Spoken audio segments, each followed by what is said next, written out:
Okay, sound check. Councilmember Donahue, can you hear us? Yes, I can hear. Okay, great. We can hear you too.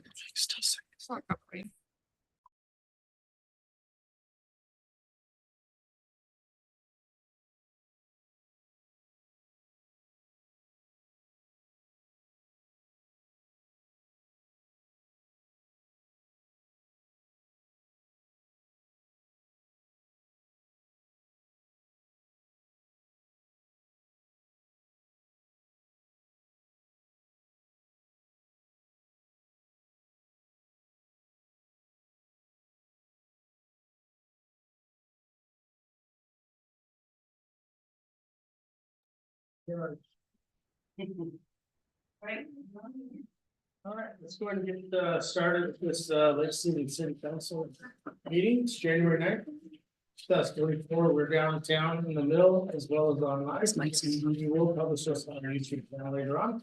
And with that, Mayor, can you turn your mic on? yeah, let's do that. Okay, maybe you just want to repeat that. Can we do that again? I'm sorry. And I know your voice is hoarse. I apologize. Rookie move by the mayor. So it's January 9th, 2024. We're going to start this Lake City Council meeting off. We are downtown in the mill and as well as online. We will publish this meeting later on our YouTube channel and ask all to rise for the pledge of allegiance. Pledge allegiance to the flag of the United States of America, and to the republic which stands one nation under God, indivisible, with liberty and justice for all.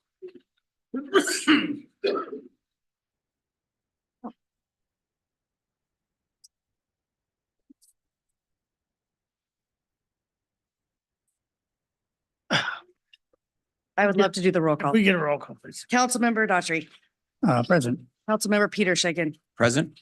Councilmember Donahue online, Present. Councilmember Shipman, Present. Councilmember Jorstad, Present. Councilmember Ewing is absent, and Councilmember Tagent is absent, it looks like. I don't see anybody online. Okay, Councilmember Tagent was going to try to log in. He's out of town, but apparently hasn't made it, so. Okay, great. Can we do a motion to excuse? We get a motion to approve or to excuse those council members, please. So moved. Second. Any discussion? All those in favor? Aye. I Any opposed? Thank you. And can we get a approval of the agenda as well? Yes, we have, hopefully, there's no other changes, but we do have one slight change. We're going to delete 7A. Councilmember Donahue would like to be in person to be sworn in, and he's obviously online, so we'll delete that from tonight. Any other corrections, deletions, additions? Move to approve the agenda as presented. Second. All those in favor of approving the agenda as amended? Aye. Aye. Aye. Have an approved agenda. Thank you, President. So with that, let's move to guest business, and we've got a great opportunity tonight, Chief.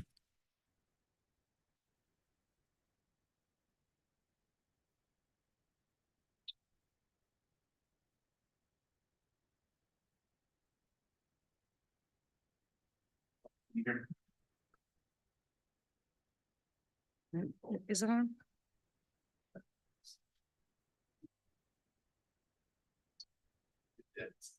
Okay, here, just hand me this.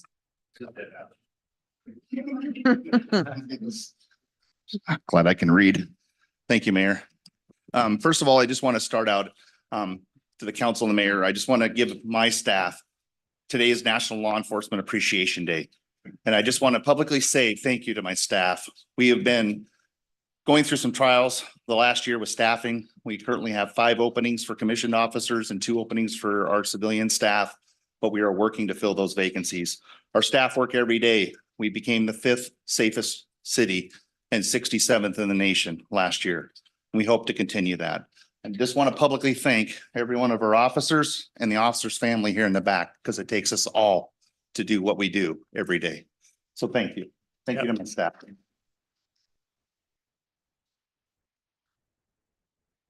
With that, we get to have a little bit of a celebration. Kevin, can you come forward? So Kevin was hired by Lake Stevens Police Department on March 27th, 2023, and started the Basic Law Enforcement Academy August 15th, 2023. He recently graduated from the Basic Law Enforcement Academy at CJTC on December 20th, 2023. We're so happy to have him home. He was introduced to you back in March, and today I get to introduce him as an officer. So Mayor, could you come forward and swear in our officer? Haley.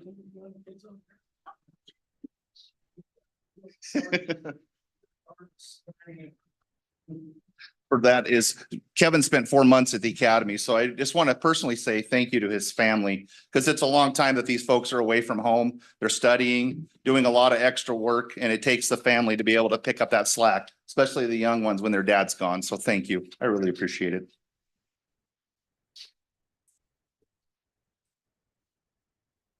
One. Why do you have that? Just raise your hand. Ready? Ready. All right. I'm ready. I, Kevin Longo, I, Kevin Lanto, do solemnly swear or affirm do solemnly swear or affirm that I support and defend that I will support and defend the Constitution and laws the Constitution and the laws of the United States, of the United States, the Constitution and laws the Constitution and laws of the state of Washington, of the state of Washington, ordinances of the city of Lake Stevens, the ordinances of the city of Lake Stevens, and the mission and regulations the mission and regulations of the Lake Stevens Police Department, of the Lake Stevens Police Department, and that I faithfully and I will faithfully and impartially perform and partially perform and discharge the duties and discharge the duties of a Lake Stevens police officer of a Lake Stevens police officer according to the law according to the law and to the best of my ability.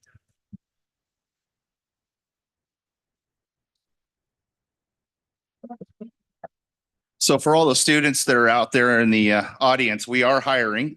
You got to be 21 years old in the academy, but it is great. As you can see, Kevin is a local high school student that spent 4 months down at the academy and came back here and working for our agency. So Kevin, congratulations, job well done. So the next steps for Kevin, he will be on FTO till the end of March, 1st of April. If all goes well, he'll be a solo officer. So congratulations, Kevin, job well done.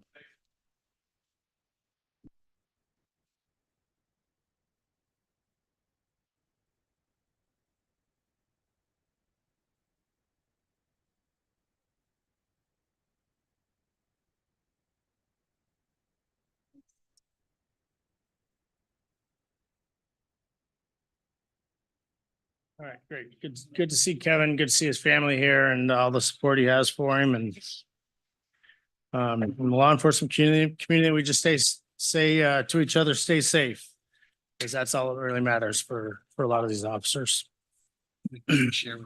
Citizens comment time. Do we have anybody online who wants to write any I don't comments? see anybody. As Mayor Gailey just said, if you do want to speak to the council and you're on Zoom, if you can raise your digital hand, I can bring you into the meeting. Again, raise your digital hand if you would like to speak to the council. No hands and no green sheets. Okay, no green sheets. Okay. All right, great. Let's move forward then to city council business. Council President. Yes, how about if we start with Councilmember Donahue, since he's online? So nothing to report. Just want to apologize that I'm not there again. I thought I'd be over this cold by now, but as you can hear, I'm still not. It's probably karma for me joking around about having to swear in twice. It's the universe paying me back. But last thing I want to do is get all of you sick. So I'm going to spend one more week at home and then hopefully I will join you all next week. Great, thank you. Councilmember Jorstad? Thank you. It's great to see a full house. Thanks, everybody, for being here tonight. Appreciate it. I have nothing to report tonight. Thanks. Councilmember Shipman? I just also want to thank our police department on National Appreciation Day. I'm always grateful to live in the city of Lake Stevens and the support of our officers. I did go to the senior center yesterday and met with their board. We talked about various things that happened this last year. They did have one concern they asked me to bring to council, which is with the park being developed behind them. They've got a few concerns. I guess they were startled a couple of times when there were vehicles in the parking lot with the lights on when they weren't expecting them. It was dark outside. And then they were wondering if there was someone from the city who could stay in contact with them and let them know if something major is going on. So there's not a conflict of scheduling or something like that. They're just asking that they be kept in the loop. I think Sarah probably just heard that. So yes, we can do that. Great, thank you. Councilmember Daughtry. I had the Community Transit Board of Directors meeting last Thursday. We're getting ready on the 18th of this month to have the board reconstituted. We do that every 4 years where we figure out what the cities are going to be, which cities are going to be represented. And then we have we break off into the large, medium and small city caucuses and elect who's going to be on the board. So that's coming up on the 18th. We will be more than likely changing how many seats are represented for large cities, medium cities and small. The way it runs right now is large cities have 2 seats on the board. The medium cities have 3 seats on the board and small cities have 2 seats on the board. The county council has 2 seats on the board. We have now become the 4th largest city in Snohomish County. Makes us the 3rd largest that's represented on CT. And that means we'll probably take it to 3 seats for large cities. Which would maintain us being able to be on that board, and then change medium cities to 2 and keep the small cities at 2. But we're going to find out on the 18th. I sent a package to the community transit staff showing them how I thought it should go based on our populations. And I got positive feedback from that, but it's really not up to them. It's up to the cities that are represented. So that's what will be happening on the 18th. Great, thank you. Yesterday I attended a sewer assumption meeting with our staff and the staff of the Lake Stevens Sewer District. And I want to say thank you to our staff for putting the time and effort into those meetings. I know you've been meeting with the Lake Stevens Sewer District staff on a regular basis. We're doing extra work and I want to say thank you. It seems like we're moving forward. And so it's just nice to see the cooperation and the teamwork that's going on there. So appreciate that. Thank you. Yeah. Thank you, President. I'm going to be short as I'm not feeling the best tonight. I do want to say I acknowledge all the high school kids in the audience today. It's obviously the end of the semester. And I did talk with Mr. Heyman earlier. He said something about only half credit if you're here the last week. So I don't know what to tell you. Have to check with him maybe on that.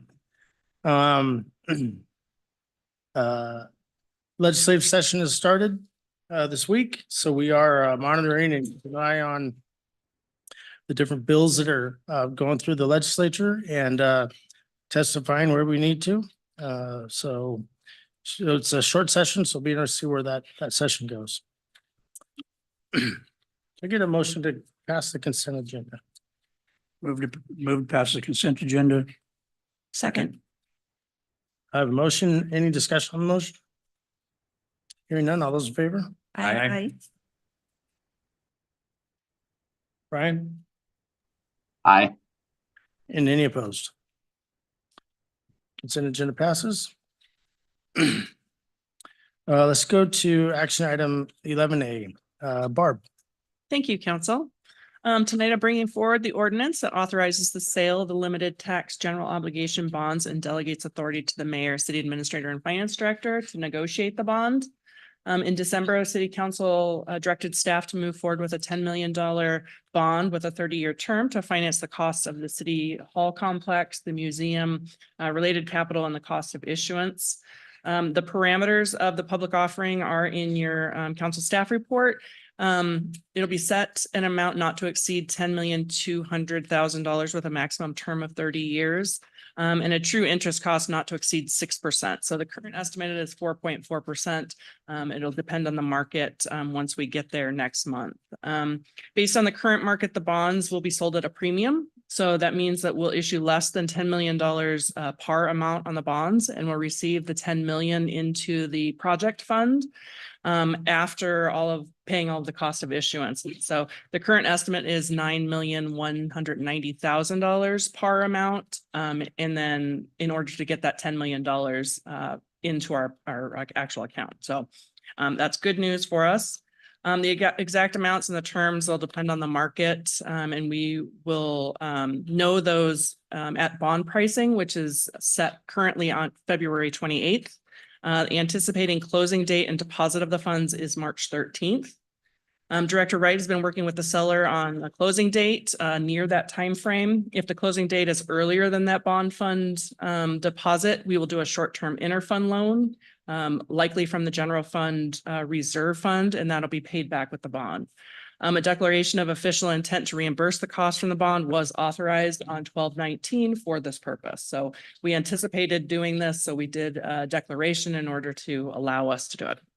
The ordinance also creates the fund for the payments of the debt service. Transfers will be done from commercial lease revenues and from REIT 1 to the debt service fund when the payments are made.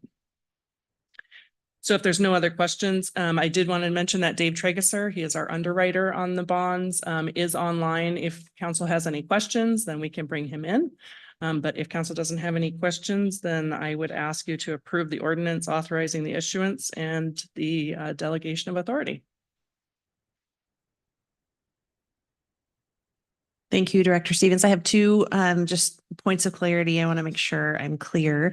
My understanding is that the bonds can also be refinanced after a certain period of time if there are favorable conditions. Is that correct? Correct. After 10 years. After 10 years, we can actually refinance. And we've done that in the past on some of our previous bonds that we've had out. Okay. And the second question, is it, are there any penalties if we were to pay it off sooner than? Yes. Okay. Yes. Yes, that 10 years, the purchasers of the bonds want to know that they have their investment for 10 years. And so there are some penalties that would go in if we needed to do something in advance. Okay. That's helpful. Thank you. Does that apply for after 10 years? After 10 years, we can refinance Or we could pay it off? or we can pay it off. All right. Okay. For those in the audience, just so you know what we're talking about. It's kind of like a car loan, but it's not. So when we say bond, we're saying we're taking out a loan. And what we're going to use this money for is to purchase some properties and renovate those and renovate those properties into a new city hall, which will be located over by the police station. So in order for us to do that, we're going to borrow the money to do that. And that's what we're talking about is borrowing the money. So this is you going to your parents asking if you'll help them. They'll help you borrow the money to get a car. Kind of. Maybe. The other way to look at that is we're actually selling government bonds, which are a great investment. They are low risk bonds if you ever get into investing. It's a nice, easy way to go. Low yield, low risk. So now you know what to write on the 500 words that you have to write about tonight. Well, let me take it a step further. Okay. So really the reason we're doing it this way is we don't want to go out and ask your parents or you to raise your taxes in order to accomplish this. And it's something that needs to be accomplished. We all recognize that, but we don't want to raise taxes to do it. And so the best way to do is to go out for these bonds where we have some people that have money that they want to invest, that will basically invest in Lake Stevens and not have taxes raised. So that's one of the main reasons we're doing it this way. I'm not sure where everybody else on the council would be, but I'm not for raising taxes for these kinds of things. So, you know, this is a good way of doing it. Even better explanation.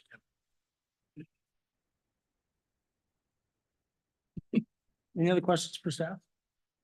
If not, can we get a motion? Move to approve, I guess it's the mayor that needs to sign this, is that right? The ordinance. You got it. There's a record. Ordinance, move to approve ordinance number 1176, authorizing issuance and sale of LTGO bonds 2024A and delegating authority. A second. Okay, so I have a motion and a second. Do we have any further discussion on the motion or any discussion on the motion? Hearing none. All those in favor? Aye. Ryan? Aye. And any opposed? All right, thank you very much. Thank you, for council. passing that. Thank you, Barb, for your work. All right, Let's move forward to the next item, which is 12, code cleanup work session with David. Before David gets started, I just want to reintroduce Dave Levitan to the council. Dave had been with us for a couple of years, went to another jurisdiction for a bit, and we had the opportunity to bring him back, which I was very thankful for. He's a fantastic long-range planner, so we put him to work immediately on that program. So anyway, I'm reintroducing Dave to the council.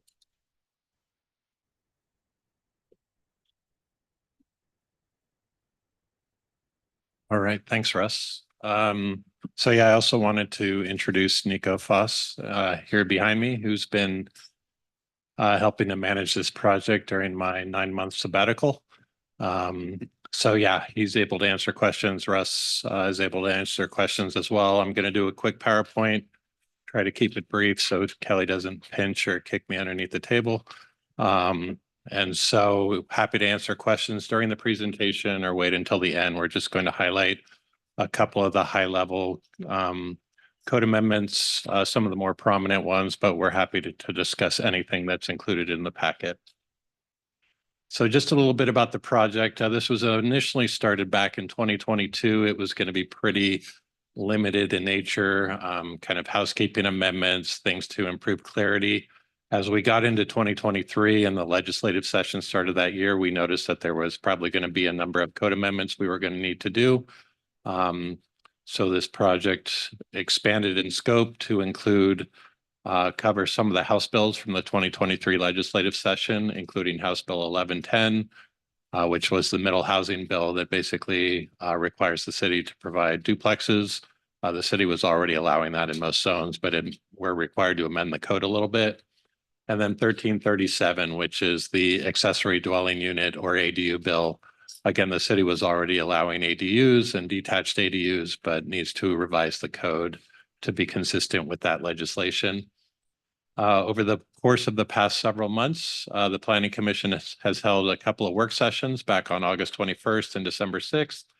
There have been various iterations and drafts of the code that have been updated as we've received that Planning Commission feedback. The most recent meeting on December 6th is reflected in the new code. There also have been a number of additions, a number of new code amendments, a number of new sections that we're proposing to amend that have been added since that December 6th meeting. In your packets, you'll see attachment 1, which is a kind of a summary matrix of the nearly 30 code amendments, and then also a strike through underlined version of the code language. I would note that when this comes back before you for approval by ordinance following a public hearing, that it will be organized by code section, so it'll be a lot easier to follow. Right now it's kind of by topic area, but once it comes back before you and the ordinance is written, it will be by code section. So just a little bit of background. So we do have 4 different categories of amendments. So the first is kind of the most minor housekeeping amendments, removing outdated zoning ordinances, ensuring gender neutrality throughout the document. Then there are minor updates. There are 6 of those, updated definitions, kind of clarification of code applicability. The third and the most prominent are the major updates. So that is the aforementioned accessory dwelling units, duplexes. Then a relatively new addition that we discussed with the Planning Commission back on December 6th was the possibility of allowing storage facilities on a limited basis within certain sub-area zoning districts. So we're going to highlight that on one of the slides. And then the fourth category is a couple of minor process code amendments. So we've had work sessions with both the Planning Commission and the City Council back in the fall on updates to chapters 1416A and 1416B that deal with process code, basically security mechanisms, application types, deals with appeals, the review processes. So we're looking at doing a larger update to that, but based on feedback from both the Planning Commission and the City Council, we wanted to tackle address a couple of the low-hanging fruit. So those are included as the last 2 amendments in the packet. So just a little bit as far as highlights of the planning commission feedback back in August and December. So parking for ADUs was one where we had some pretty substantive discussion with the planning commission. House Bill 1337 does allow the city basically for lots that are smaller than 6,000 square feet, regardless of the size of the ADU. The city can only require one parking space per ADU. And just as a reminder, House Bill 1337 does require the city to allow at least 2 ADUs per property. That can be any combination of detached and attached ADUs. So 2 detached, 2 attached, or 1 of each. And then the parking regulations, basically, if you have a lot that's smaller than 6,000 square feet, you can require 1 space per unit per ADU. And if you have lots that are 6,000 square feet or larger, you can require 2 parking spaces per ADU. Our code currently allows 1 ADU per lot, and it requires 1 parking space per ADU. So what we're proposing is to maintain that 1 parking space per ADU, regardless of lot size. Right now, we only require that 1 parking space, even for very large lots. So we are proposing to maintain the existing standard there. Kind of probably the discussion that was the most prominent at the December 6th Planning Commission meeting was staff introduced some potential language related to allowing storage facilities within subareas. As you'll remember, back in 2022, I guess it was, we updated our storage facilities, our supplementary regulations related to storage facilities. That went through a number of work sessions. I think there might have even been a couple of meetings at the public hearing stage. And there was a lot of good planning commission and city council feedback that went into that code language. As we've begun to really administer that language over the last few years, there's been continued interest, for the possibility of limited storage facilities, kind of smaller scale storage facilities within sub areas. So as a reminder, the 3 sub areas within the city are downtown Lake Stevens, 20th Street Southeast corridor, so along 20th Street Southeast, and then the Lake Stevens Center, which is essentially Frontier Village off of SR9. And so currently within the permissible use table, storage facilities are limited within commercial districts to basically the CD zone or the commercial district designation. They are not allowed within the downtown zones, the central business district, or within the BD, the business district zone.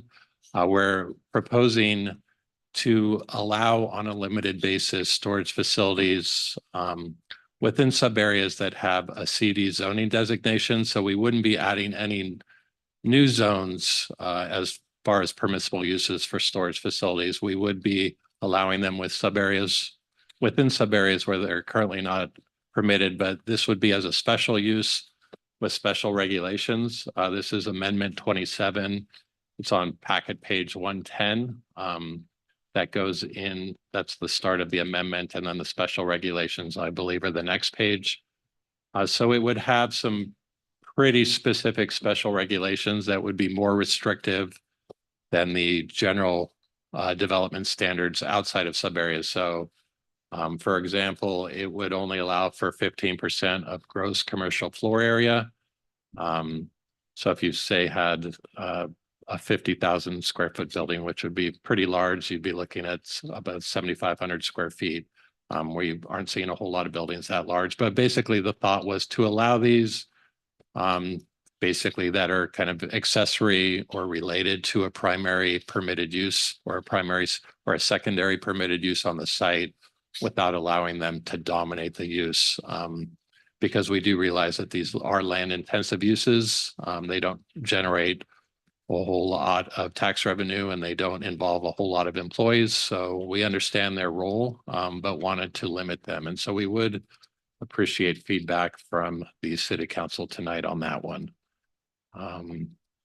So just a little bit of, as far as a summary of some of the other amendments, this was this level 2 health and social service facilities was something, as we continue to go through the code, we're always noticing new things that pop up when we reviewed the code. So this was a relatively late addition. It was added following that December 6th meeting.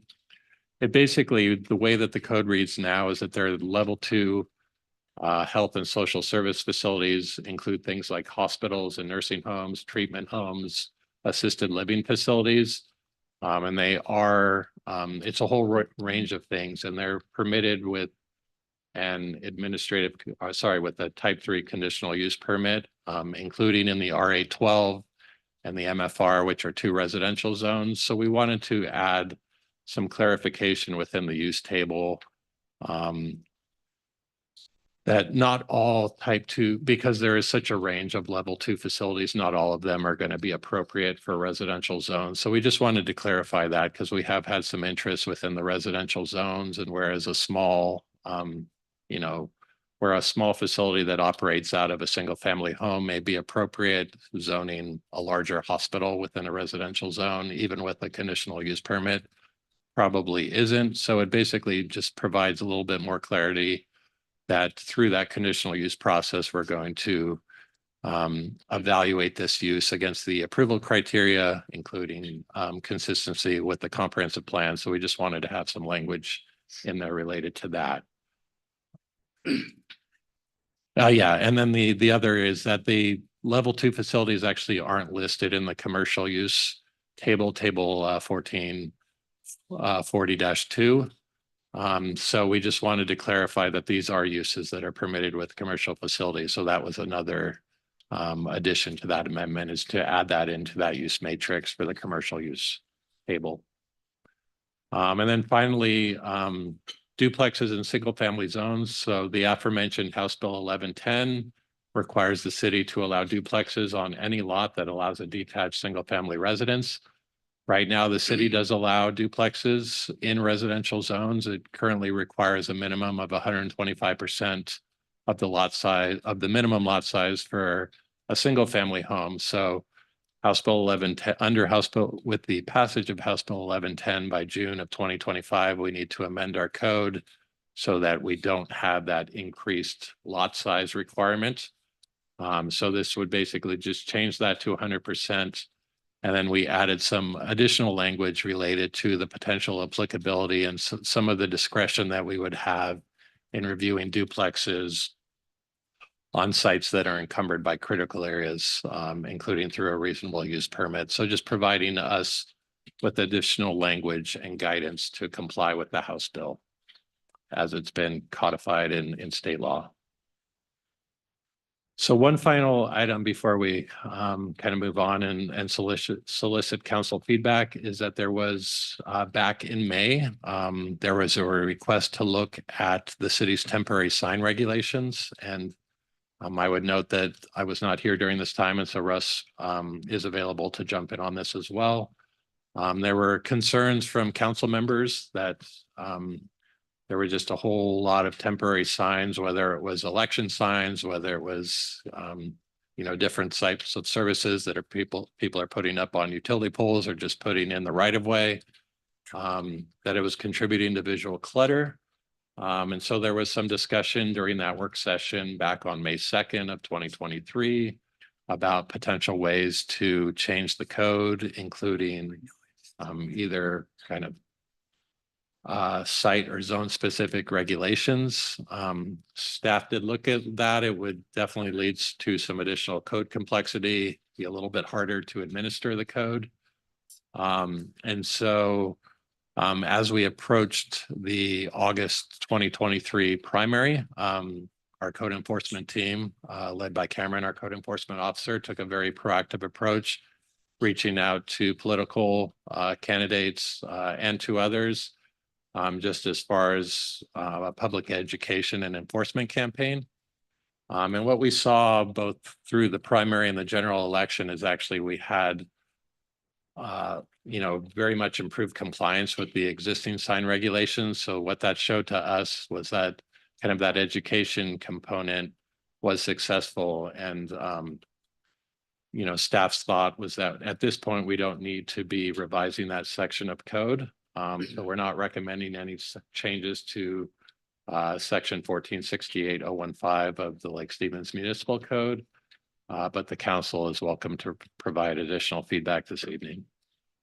I'll add one more item. So we really did take seriously the, the request of council to look at that. And really the request was opposite of what you would think. It was, should we look at allowing signs to be closer in specific situations? As Dave said, that would add a tremendous amount of complexity to try to be site specific on where we wanted to have these looser regulations versus the stringent regulations. Accompanied with the better enforcement, again, making that recommendation. And I did also want to share with the council that I did discuss this with Councilmember Ewing, that we would be recommending to not include this, as he was the council member that wanted this included for action as we started discussing this project. So just wanted to share that with the council. Thanks, Russ. And so, yeah, just a little bit as far as recent and next steps. So as required, we filed our 60-day notice with the Department of Commerce back on December 4th.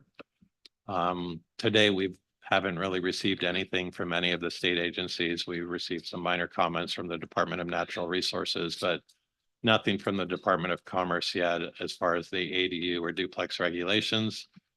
We prepared a SEPA checklist and issued the threshold determination, a determination of non-significant. That was issued last Friday. And so comments will be accepted through the end of next week.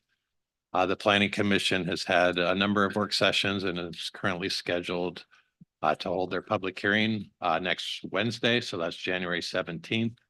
And then their recommendation will be, assuming that they make a recommendation, that will be forwarded on to the city council, who will hold a public hearing to consider that recommendation and include any proposed revisions or amendments to that recommendation for adoption by ordinance. With that, I'm happy to answer any questions on specific code amendments. We can kind of just start any particular topic area, but happy to answer any questions. Thank you. Questions, anyone? I'll start. Yeah. Most importantly, welcome back, Mr. Leviton. Great to see you. I saw your name on the agenda and I was thinking maybe there was a typo, but I should have known better. Our clerk doesn't make typos. Always appreciated your expertise and your presentations, and glad to see you back. Thank you. Let's start with storage units. I've generally been hesitant to want to endorse the development of any additional storage units, in part because it feels as though we have a saturation already in our city. But that's a feeling, not a fact. Is there any sort of work that's done, or is there any like threshold that exists to look at how many units of storage are in a city as compared to the population size? And is there a standard, or is there like a best practice? Is that something from in the planning world that exists, or is that? I don't believe there is. That question, a similar question was posed a couple of years ago when we went through this ordinance, and I believe we did some research and really couldn't find a specific metric tying what's an appropriate amount of storage. Just anecdotally, what we can share is it's a question we get all the time, including probably fielded that question twice last week. So it is a demand, and we're just trying to make a recommendation that's responsive to those requests, but do it in a way that will not diminish the usability of the other site. So as the amendment is written, it's very restrictive, with only 15% of the site. We used 15 because that is the current administrative authority granted for an administrative deviation.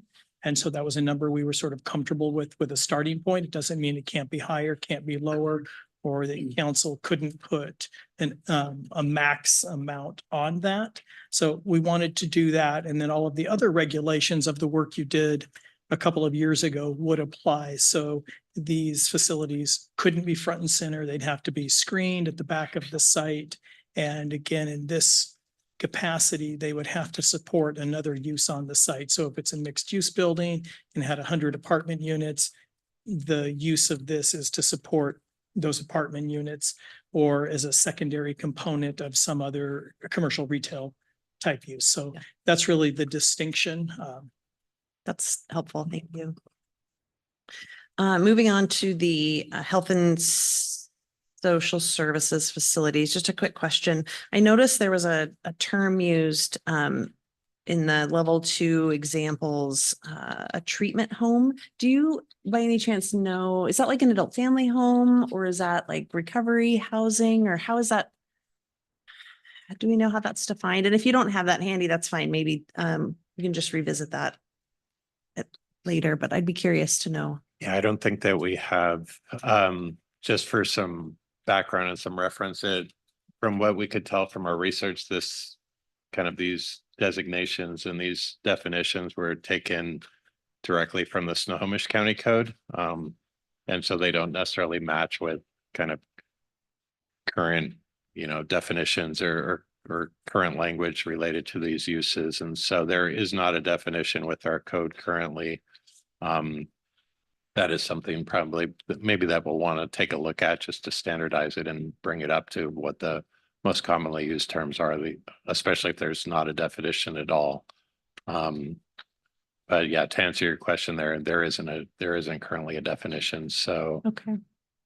Just to add on to Dave's comments a little bit. So this year, it's not next year, this year, when we start looking at our implementation of our housing element, one of the things we have to look at now is supportive housing. So we recognize that these health services, really the question came up, why are these congregate care type facilities and in more intensive institutional facilities not allowed in a commercial district? Because we've had, again, questions from customers. Hey, we want to do this. Is this allowed?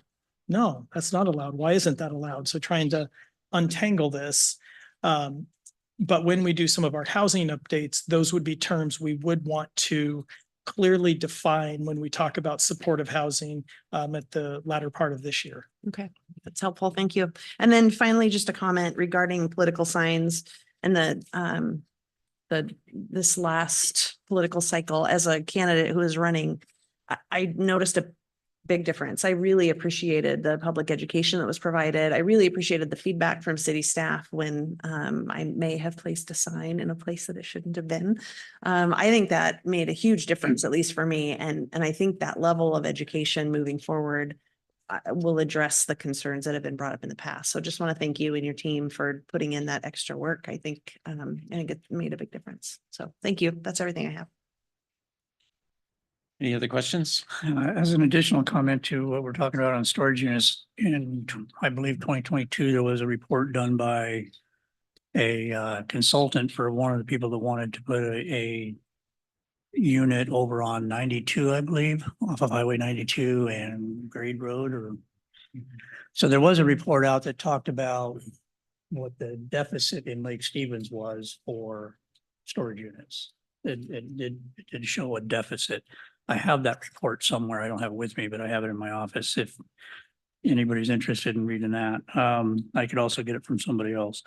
But we still went ahead with our discussion on those that we weren't really interested in opening it up to getting more. I'm not sure I understand why anybody building a commercial building would want to add storage units to there when it's in, we need more commercial, not storage. I don't know why anybody would, I've never seen that anywhere. Have you seen any facility that had that?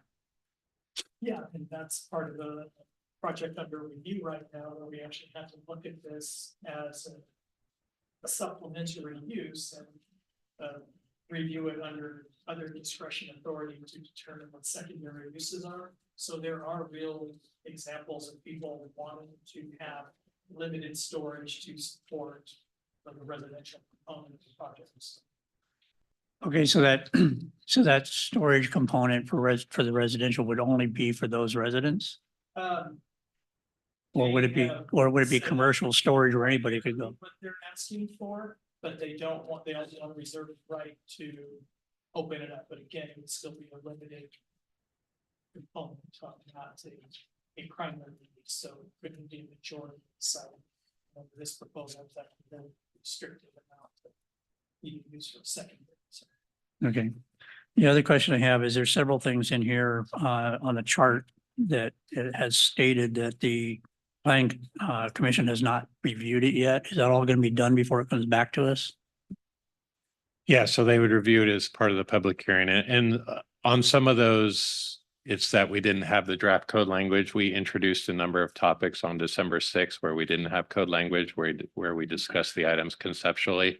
And so we've taken their feedback from those discussion that is reflected in the draft language that's in the packet for you to review tonight in your work session. So then they would have to approve this through that public hearing. They'd be able to propose any revisions or refinements to the language. They could tell us to continue the public hearing so that we could continue to make updates before they make and forward their recommendation to the city council. Okay, thank you. That's all I have. Councilmember Shipman, any questions? I have a couple questions for you, David, and welcome back. Thank you. House Bill 1337. Does this answer the ownership question? Yes, it does. Yeah, we have that in there. And so, and I'm not seeing that, but I guess what is the result of In that? both of the accessory dwelling unit and the duplex codes, we've made provisions that those could be sold as fee simple, either through a condominium with a binding site plan or through a unit lot, zero lot line subdivision. Okay, so that, There will probably be additional changes to that in state law this year, so we'll integrate that, but we did add some distinctions that they could be owned fee simple. okay, great. Thank you. Wait a minute, I missed something there. What did you say? What kind of a subdivision? A unit lot or a zero lot line Oh, subdivision. that's what I missed. Okay, thank you. Essentially condominiumizing Yeah. the project, I guess. you But might owning say. the land is fee simple, not just Right. the structure. The other question I had was in concert with Councilmember Jorstad on the health and social service definition. And then just quickly on the storage, if you can enlighten me, is that 15% of the gross site or a net site? Net developable site?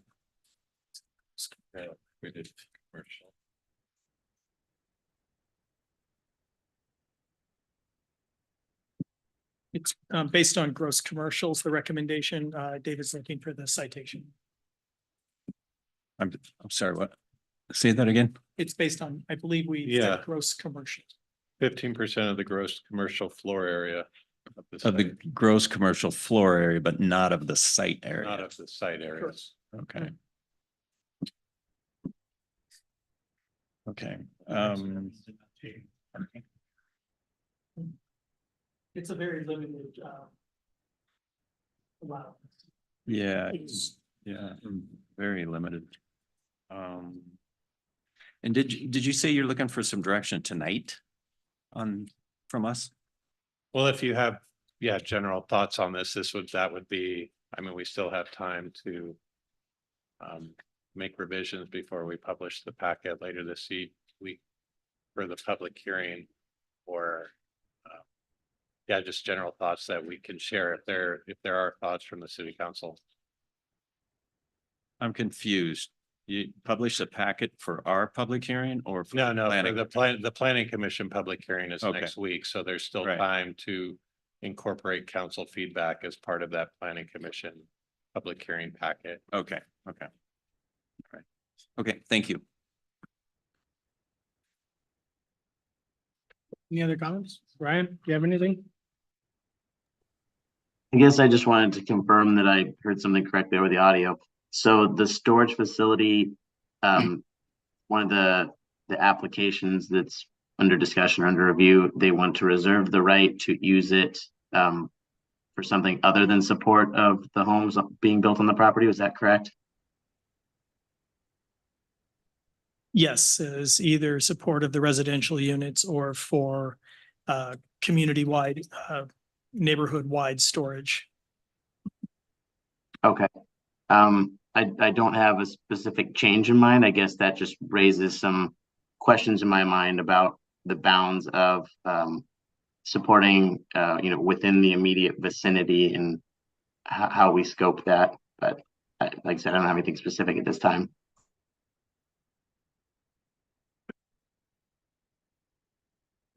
Any other comments?